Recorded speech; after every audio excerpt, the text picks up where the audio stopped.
بارگاہ رسالت میں آپ صلی اللہ علیہ وسلم میں درود پاک کا ہدیہ پیش کریں۔ اللہم صلی علی سیدنا و مولانا محمد معدن الجود والکرم وآلہ واصحابہ الکرام وابنہ الکریم وبارک وسلم صلاة دائمة سرمدا ابدا۔ الحال جو حالات ہیں ابھی پوری دنیا جس کی طرف آج متوجہ ہے وہ ترکی اور سیریا وغیرہ کے ملک شام کے زلزلے بہت بڑی تباہیاں لا چکے ہیں۔ وہ زلزلے جو اعداد و شمار پیش کیے جاتے ہیں گورنمنٹ کی طرف سے وہ ایک محدود انداز میں ہوتا ہے، اور نہ جانے اس ملبے کے اندر ابھی کتنی لاشیں دبی ہوں گی، کتنے لوگ زخمی ہو کر اپنی زندگیوں سے ہاتھ دھو چکے ہوں گے۔ کوئی سوچتا بھی نہیں، کسی کو معلوم بھی نہیں ہوتا کہ کب زمین پھٹ جاتی ہے اور کب بڑی بڑی عمارتیں زمین میں نیچے آ جاتی ہیں۔ یہ کیوں آتے ہیں زلزلے؟ اسی پر میں تھوڑی سی بات آپ کے سامنے رکھتا ہوں۔ وہی آیت میں نے آپ کے سامنے پڑھی 21ویں پارے کی۔ اللہ فرماتا ہے زمین میں فساد ظاہر ہو جائے گا۔ کب؟ بما کسبت ایدی الناس، لوگوں کے ہاتھوں کی کمائی کی وجہ سے۔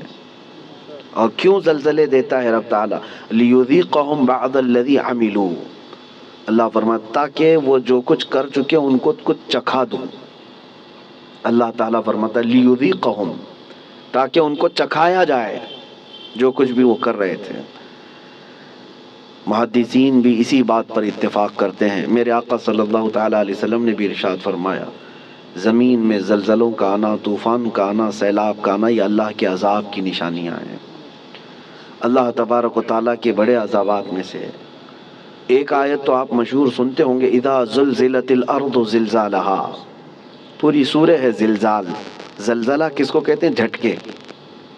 آپ کی نظر میں تو صرف ارتھ کوئک ہے، اور سائنٹیفک اعتبار سے اس کو کہا جاتا ہے زمین کی نیچے کی تہیں جو ہیں، پرت، پلیٹس، جب یہ آپس میں ہل جاتی ہیں تو زمین پھٹ جاتی ہے۔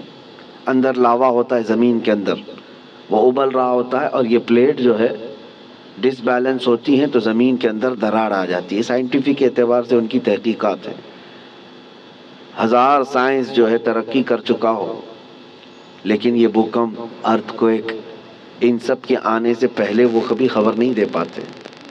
ہو جانے کے بعد وہ بتاتے ہیں کہ کتنے مقدار کا زلزلہ تھا، کتنا تیز جھٹکا تھا، اس کو ناپ کر کے تو بتا دیا جاتا ہے، لیکن جو ہلاکتیں ہیں اس کو بچا نہیں پاتے، نہ ہی سونامی کو نہ ہی زلزلوں کو۔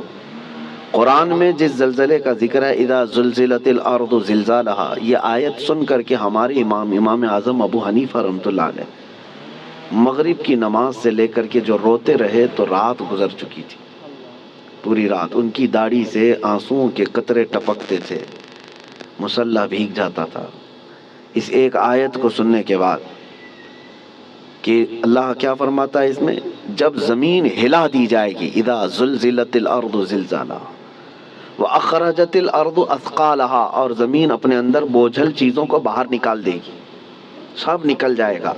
لیکن اس آیت میں جو زلزلے کا ذکر ہے وہ سب سے لاسٹ، فائنل اور بڑا زلزلہ ہے جو قیامت کے قریب ہوگا۔ اس وقت پوری دنیا کی زمین ہلا دی جائے گی، وہ ایک علاقے کی نہیں ہے، ایک ملک کی یا ایک خطے کی نہیں۔ اس سے پہلے مفسرین فرماتے ہیں کہ قیامت آنے سے پہلے بہت زلزلے آئیں گے۔ اب حدیث رسول میں آپ کو سناتا ہوں، امام بخاری رضی اللہ تعالیٰ عنہ نے اس حدیث کو اپنی بخاری شریف میں نقل فرمایا۔ اللہ کے حبیب صلی اللہ تعالیٰ علیہ وسلم نے ارشاد فرمایا جب امانتیں ضائع ہونے لگ جائیں، زنا عام ہو جائے اور گانے بازی کی کثرت ہونے لگ جائے، حضور پاک صلی اللہ علیہ وسلم فرماتے ہیں زمین میں زلزلوں کی کثرت ہوگی، ہر جگہ زلزلے آنے شروع ہو جائیں گے اور قیامت قریب ہوگی، ایک زمانہ دوسرے زمانے سے نہایت قریب ہو جائے گا۔ اور حدیث پاک بخاری شریف کی حدیث ہے، میرے آقا فرماتے ہیں مال کی فراوانی اتنی ہوگی، مال اتنا ہوگا جیسے لگتا ہوگا کہ ہر جگہ سے ابل رہا ہے مال، ہر ایک کے پاس مال آئے گا، مال آئے گا، غریب کوئی نہیں رہتے۔ آج کے حالات میں بھی دیکھیں آپ، غربت و افلاس بہت کم ہو چکی ہے۔ آج کے زمانے کا غریب وہ ہے جو پچھلے زمانے کا امیر تھا۔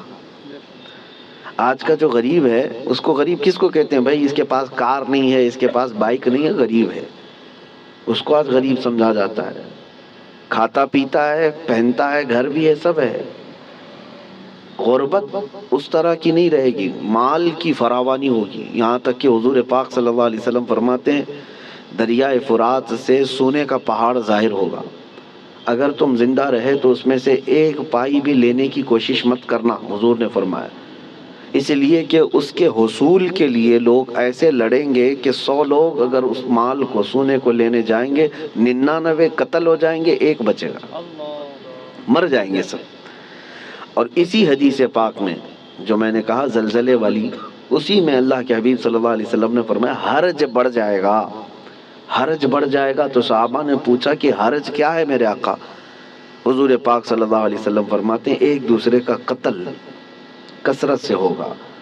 تو اس زمانے میں ہم آ چکے میرے عزیزو، زمینیں جب ہلا دی جاتی ہیں پڑوس کی، خوف سے ہمارا دل ہل جانا چاہیے۔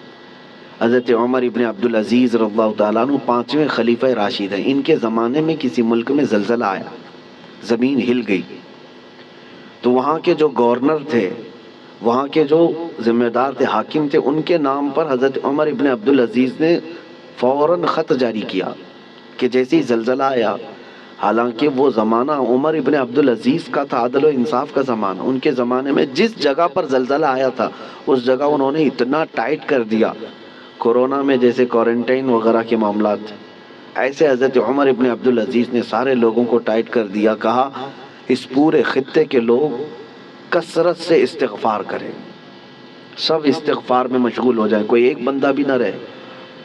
اور پھر وہاں کے حاکموں کو اور وہاں کے جو گورنر تھے ان کو خط لکھا کہ جتنا تمہارے پاس ہے سب کا سب صدقہ کر دو، خیرات کر دو، الصدقۃ تطفئ البلایا، میرے آقا صلی اللہ علیہ وسلم نے فرمایا صدقہ بلاؤں کو ٹال لیتا ہے، تمہارے پاس جو ہے وہ صدقہ کر دو، اس لیے کہ اللہ کا غضب تمہارے ہاں آیا ہے، اللہ کا عذاب تمہارے شہر میں آیا ہے، زلزلہ آیا ہے۔ تو سارے لوگوں پر آپ نے لازم کر دیا تھا کہ استغفار میں مشغول ہو جائیں اور صدقہ و خیرات کثرت سے کرنے لگ جائیں۔ عزیزان گرامی وقار، اور ابھی 3 اور بڑے زلزلے آنے والے ہیں جس کی بشارت میرے آقا صلی اللہ علیہ وسلم نے فرمایا، عرب کی سرزمین پر آئے گا، مشرق میں اور مغرب میں، یعنی ایک ایسٹ میں، ایک ویسٹ میں، اور ایک عرب کی سرزمین۔ ایک قیامت سے پہلے 3 بہت بڑے زلزلے آنے والے ہیں جس میں لاکھوں لوگ دھنس جائیں گے، زمین اتنی تیز پھٹے گی کہ ہزاروں کی نہیں لاکھوں کی تعداد اس میں زمین میں چلی جائے گی۔ مشرق میں ہم لوگ بھی آتے ہیں، ویسٹرن میں دوسری کنٹریز ہیں، آپ کو پتہ یورپ وغیرہ، اور عرب ہے۔ اور ان زلزلوں کے متعلق جو فرمایا گیا وہ قیامت سے قریب آنے والے ہیں، وہ بڑی نشانیوں میں سے ہیں۔ اور ان عذابات میں جو گرفتار ہو گئے، اللہ کی پناہ، اللہ کی پناہ، کوئی دنیا کی طاقت انہیں نہیں بچا پاتی، کوئی دنیا کی طاقت انہیں روک نہیں سکتی۔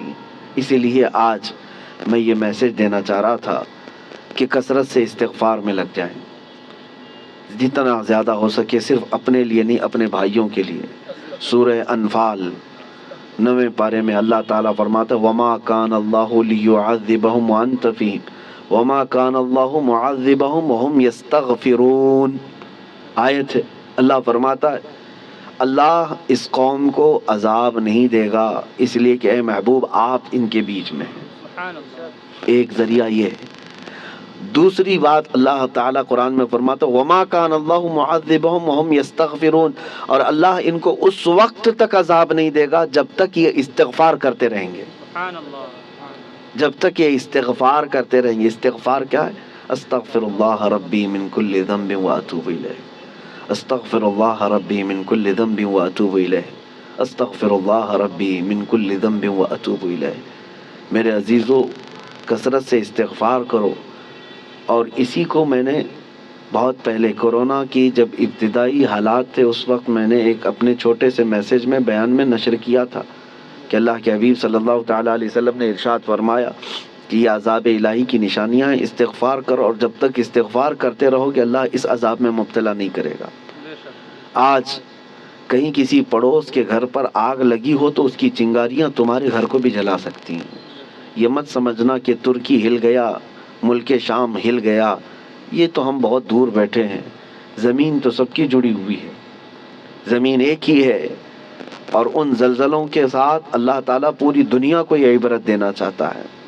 اسی لیے توبہ و استغفار کے ذریعے سے اپنے اعمال کی طرف توجہ دیں، اور وہ جو ہزاروں لوگ دھنس گئے ہیں زمینوں کے اندر، ان کے لیے مغفرت کی دعا کریں، اور جو آج قسم پرسی کے عالم میں وہاں پر ہیں، بڑی بڑی عمارتیں جو ڈھہ گئیں، بہت سارے لوگ بے گھر ہو چکے، ان کے مال مویشی سب ہلاک ہو چکے، ان کے لیے اپنے دل میں رقت پیدا کریں، وہ تمہارے بھائی ہیں، امت مصطفیٰ ہیں۔ نبی پاک صلی اللہ تعالیٰ علیہ وسلم نے یہی ارشاد فرمایا، مومن وہی ہے کہ جو دوسرے مومن کی تکلیف پر تڑپ جائے۔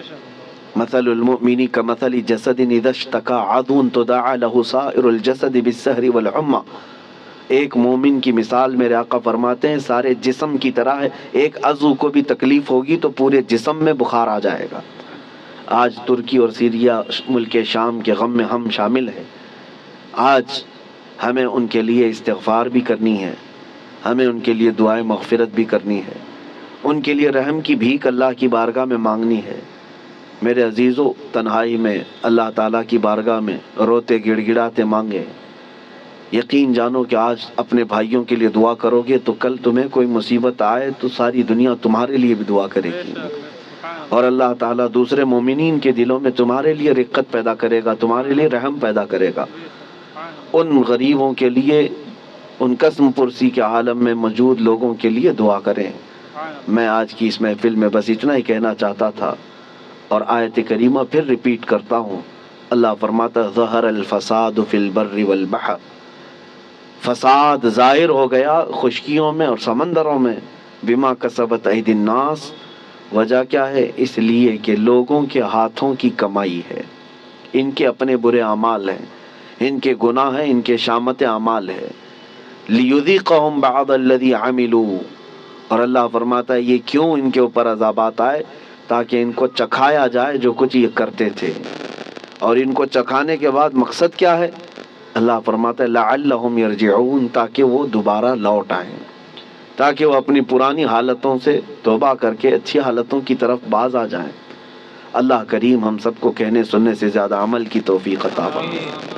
اے رب کریم تیرے عذابات سے ہماری حفاظت فرما، ہم تیری آزمائشوں کے قابل نہیں مولا، تیرے امتحان میں اتارے جانے کے قابل نہیں۔ اے رحمان اے رحیم ہم سب کو آئے ہوئے عذابات سے محفوظ فرما دے۔ اے کریم خدا، تیرے رسول نے جو دعا کیا تھا تیرے دربار میں وہی دعا کرتا ہوں۔ اللہم انی اسألک من خیر ما سألک منہ نبیک سیدنا محمد صلی اللہ علیہ وسلم، اللہم انی اعوذ بک من شر ما استعاذک منہ نبیک سیدنا محمد صلی اللہ علیہ وسلم، اللہم ان اردت بعبادک فتنة فاقبضنا غیر مفتونین، فاقبضنا غیر مفتونین، فاقبضنا غیر مفتونین۔ اے اللہ اگر تو نے اپنے بندوں کے آزمائش کا ارادہ کر لیا ہے تو مولا ہمیں بغیر آزمائش کے اس دنیا سے اٹھا لے، ہمیں بغیر فتنوں میں مبتلا کیے تو اپنی بارگاہ میں بلا لے۔ اے اللہ ایمان کی سلامتی اور عزت کی سلامتی کے ساتھ دنیا سے ہمیں رخصتی عطا فرما۔ وصلی اللہ تعالی علی خیر خلق محمد وآلہ واصحابہ اجمعین برحمتک یا ارحم الراحمین۔